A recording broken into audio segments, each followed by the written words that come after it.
like to present a summary of the financial forecast.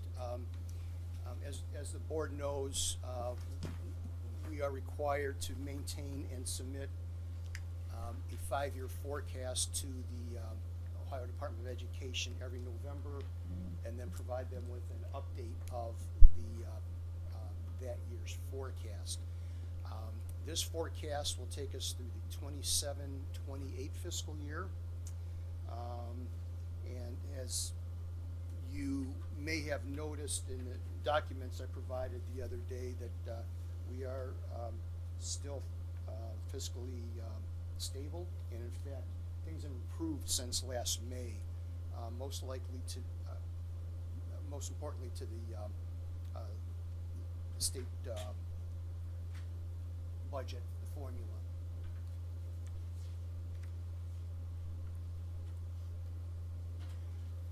I want to focus on the key changes since the May forecast. First and foremost is the state funding formula. I'll get a little bit more into that in a little bit, but basically we're going into the third and fourth year of the 6-year phase-in, and inputs at base cost was updated with fiscal 22 data, and I'll get into that a little bit more. The full effect of the ESSER Mr. expiration. Vasek, I'm not sure if they can pick you up with the microphone. Mr. McGill, we're hearing okay? Okay, sorry, okay? Sorry for interrupting. Sure, I'll have to start over now.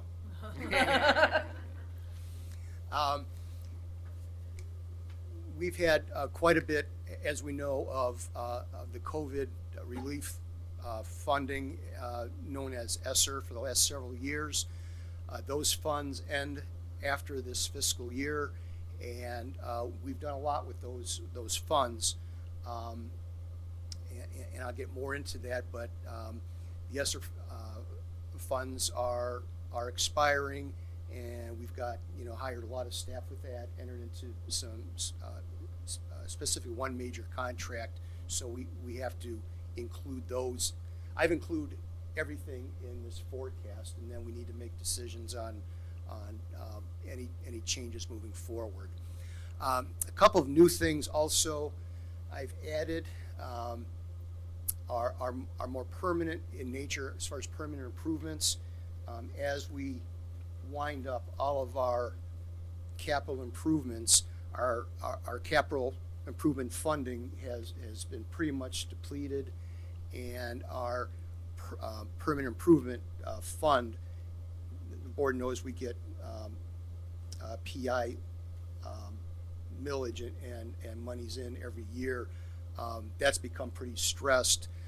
At the same time, the general fund has gotten a lot better shape, and the general fund has better capacity to cover a couple things. So I moved those to the general fund. And in fact, the Indian Hills renovation I did include, you may remember, in this current year's appropriation measure. The other item is the some debt that was issued for the North Wing project at the high school. We started off servicing that debt, basically half out of the general fund, half out of the PI fund. But again, because of the shifting capacities between PI and general fund, I moved the total amount of that annual debt service to the general fund, and that's about $750,000 a year. Again, things have improved, mostly to state funding. Key revenue assumptions. As we know, the big three in revenue are real estate, state funding, and income tax. Real estate funding, we are expecting the total revenue from real estate to drop from $38.8 million last fiscal year to $35.4 million this year. This is the second half of the drop due to the expiring levy, and after that, it will level off, although there will be a little bit of increase, I believe, from the 2024 reappraisal. I've built in, and I've never built in this much of an increase in a reappraisal, 23% increase in the 24 year. We're going through a full reappraisal, as is Lake County and Lorain counties. We haven't been able to get an estimate out of Cuyahoga County yet, but the folks at the auditor's offices in Lorain and Lake County are predicting 30 to 35%. And I talked to someone today who they're hearing statewide, they're looking at 40%. So I landed on 23%. It will not have a great impact on our revenue, as the board knows, because House Bill 920, our voter millage gets rolled back to keep our revenue fixed. However, the inside millage, which is 4.62 mils, that does not get rolled back, so there will be some increase from any reappraisal. Collection rate I assumed at 99%, and that's basically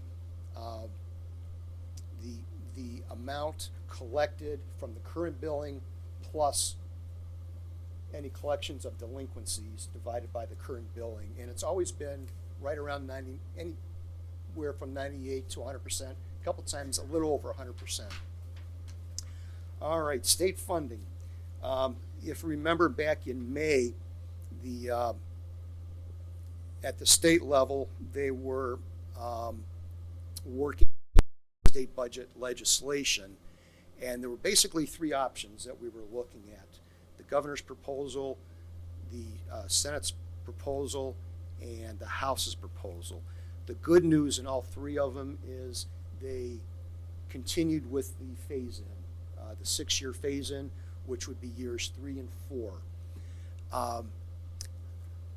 The governor's proposal was the most conservative, mostly because the cost inputs going into calculating what's called the base cost, the per pupil base cost, was not updated from fiscal 18.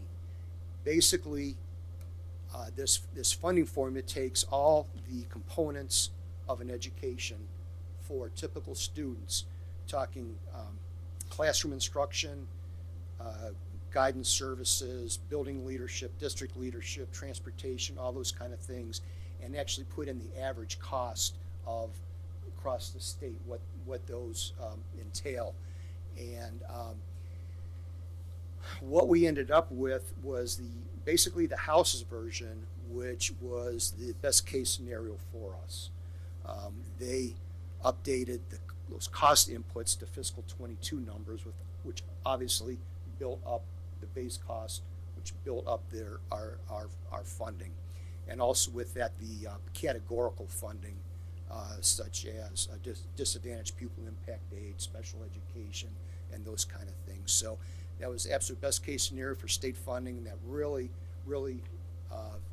had a positive impact on our forecast.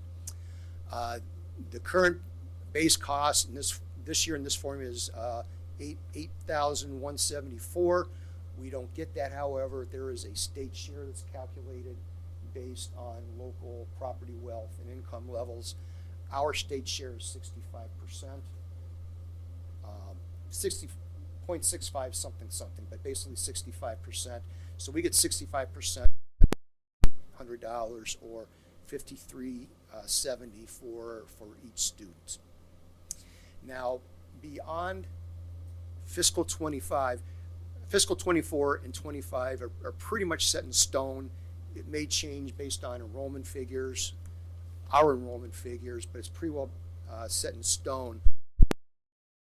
We have to look at in the assumptions moving forward is what's going to happen with the next state biennium budget.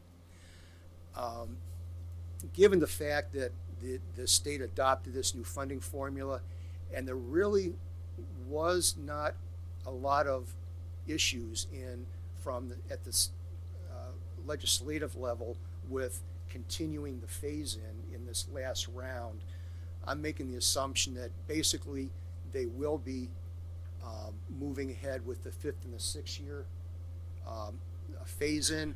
However, just to be a little conservative on it, I phased it out over the 3 remaining years in our forecast. So instead of the full phase-in ending, being fully phased in over fiscal 25 and 26, I've got it going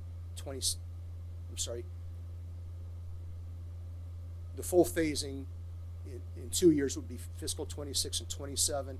I made the assumption it's going to be phased in over 26, 27, and 28. Income tax, we're currently collecting about $8 million a year.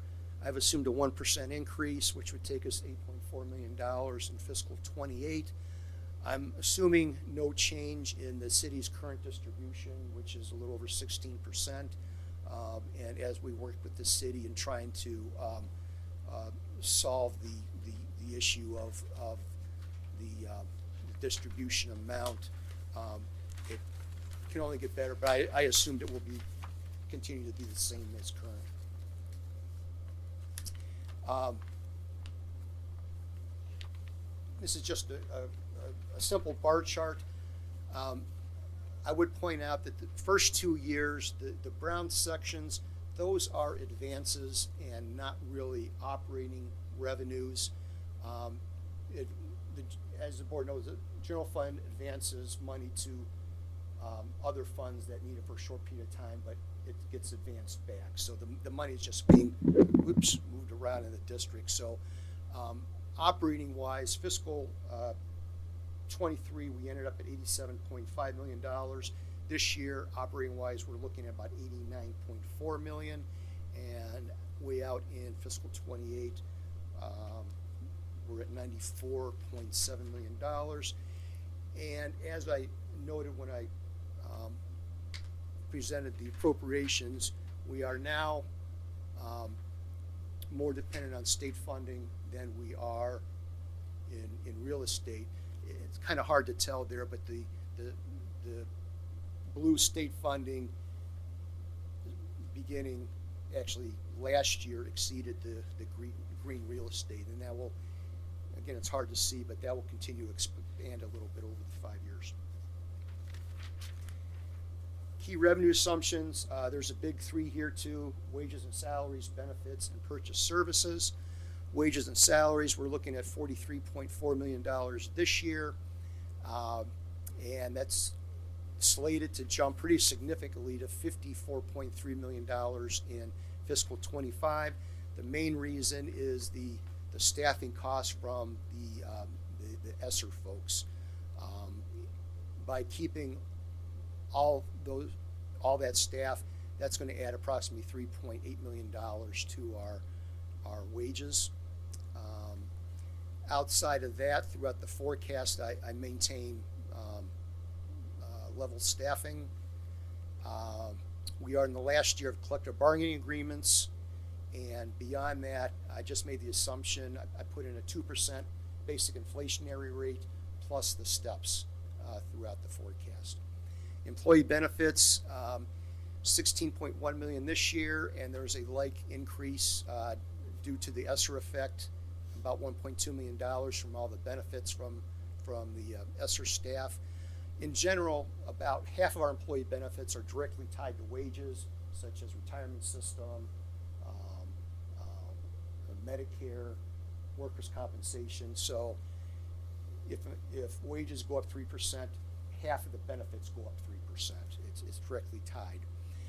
With medical insurance, the other half, I build in a 5% annual increase.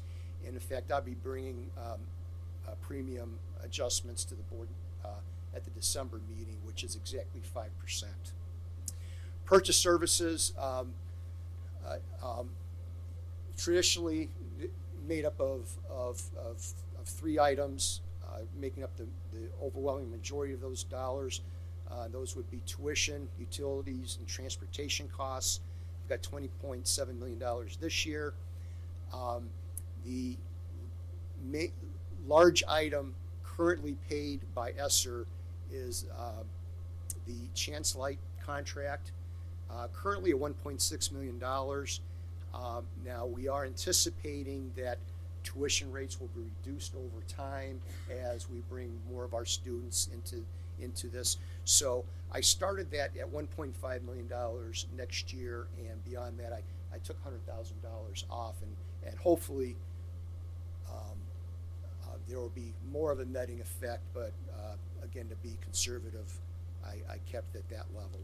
Outside of that, I built in a 3% general inflation rate.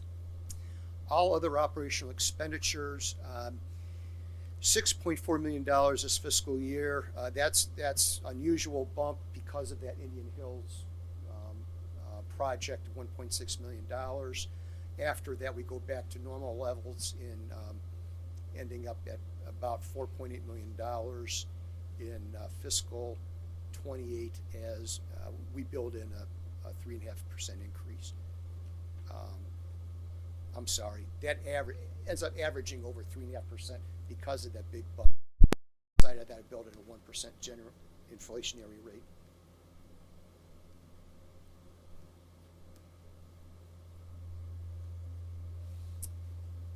Again, here's a simple bar graph. The blue in the first is actually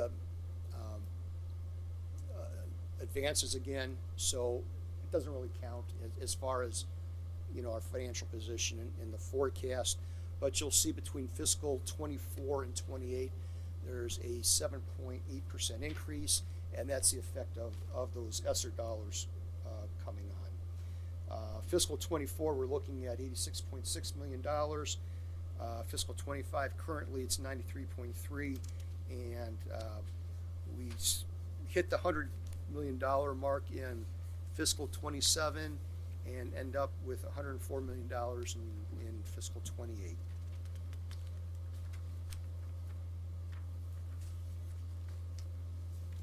Okay, this is a summary, and as I always do, I go directly to the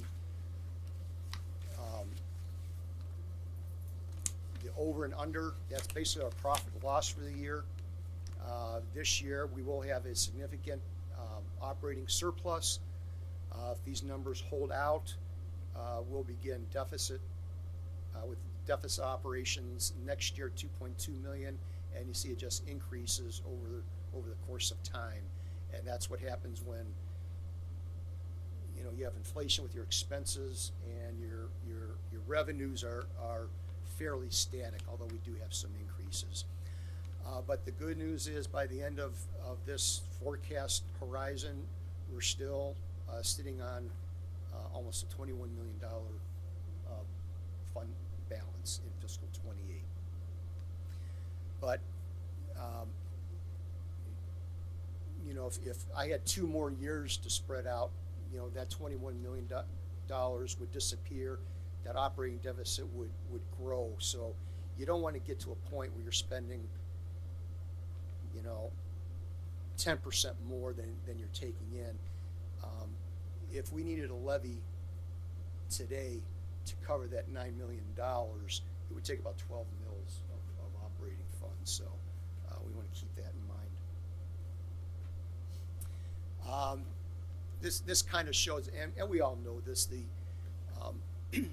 blue revenue, when the blue revenue exceeds the orange expenditures, the green balance line increases. And that shows that it will peak out in this fiscal year, and then the orange expenditure line exceeds the blue revenue line, and the fund balance line starts to drop, and the rate of drop increases over time. A couple final thoughts. Again, we're 2/3 of the way through the full phase-in of the funding model. We don't know what's going to happen in the last third. I'm hopeful that the legislature will continue it, but in any given budget cycle, I mean, theoretically they could scrap the whole thing and start something new. But hopefully we'll continue to move towards that full phase-in. Obviously, we need to do some managing of the ending of the COVID relief funds between the staffing and the chance-like contract. That's over $7 million that we would take on in the general fund. And Mr. Proporus and I just talked the other day again about, we need to we called it right sizing last year because we knew this was coming.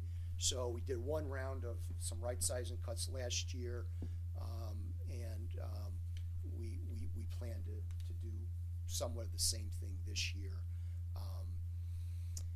And then the only other thing I wanted to mention is I don't think it's too early to look out to the horizon. The emergency levy that was approved in 2020 will expire with the 29 collection year. I'm sorry. Yeah, the 29 tax year, the 30 collection year. If I would have gone 7 years or 8 years, there's a possibility that the need for a new levy and the date of renewing that levy would be pretty close, and we want to get ahead of that because we don't want to end up with two levies right on top of each other. So we need to keep that in mind as we go through the next few years. So with that, I'd be happy to answer any questions the board may have. We'll start with this side this time. Any questions down here? What do you attribute the increase? Sorry. What do you attribute the increase primarily in the? It's good that we have a higher reserve balance than what was reported in your last report. What factors would you say are the primary contributors to that? Mostly the state funding model. It was the very best possible, as I mentioned. The other is we came in under appropriations, and a big part of that, I think the tuition bills didn't come in like we had appropriated or that I put in the forecast. So there were savings on the expenditure side. And as we take those actual figures and move them out, I keep hitting this thing, that obviously has an effect. Then do you have any sense of the percentage of reduction in costs that you would be hoping for if we look at reductions? I guess the benchmark that I would like to look at is without not having to put too much analysis in it already, but I would like to erase that $2.2 million operating deficit next year, at least shoot to get one more year out of an operating surplus. Okay, thank you. Sure. Okay, we have questions on this side?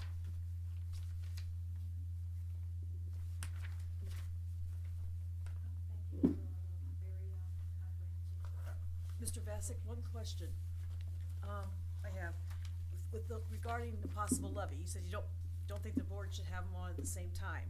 So are you suggesting maybe in the fall of 25 when the board would go back out for another levy, or like a little bit later than that? Let's see. When am I retiring? No, I'm kidding. No. I think, especially you look at our fund balances, and that would be hard to justify in the community. I think as time goes on and you manage the difference of revenues and expenditures, hopefully these revenue numbers are too conservative and it'll push it out. But I don't recommend waiting too long. And with a levy that's expiring, you can put it on the ballot a year before it expires. And another possibility, obviously we've got a lot of time to think about it, but if they do come together, one consideration is you could put a renewal on with an increase. That's a consideration. If things get good enough with the state and they keep managing us well and income tax money comes in, it could be a lot longer than that. But things can go bad. No, I mean, it's like nothing else. I want the community to know that we didn't go back out when we had the chance to renew Exactly. 2012 one and 2022, and now here we are trying to be fiscally responsible still and trying to squeak out another year out of this without going deficit. Yeah. So by you saying this, probably not have to go in 25. That sounds good. that we're still trying to squeak that penny. Yep. No, okay. I Yep. appreciate that. There's no need for an operating levy No. in That's very good, so we can go 5+ years to the community without asking for money. at least. We wouldn't be asking for more money, it would be a renewal. It would be the same, you know, it Yeah. would just be a renewal, there wouldn't increase taxes. So Right. we could easily say that it's just to maintain Right. positive balance. We have to, have X number of dollars coming in, and if that goes away, then we're not going to be able to get Yeah. sooner, so, yeah. All set. Okay.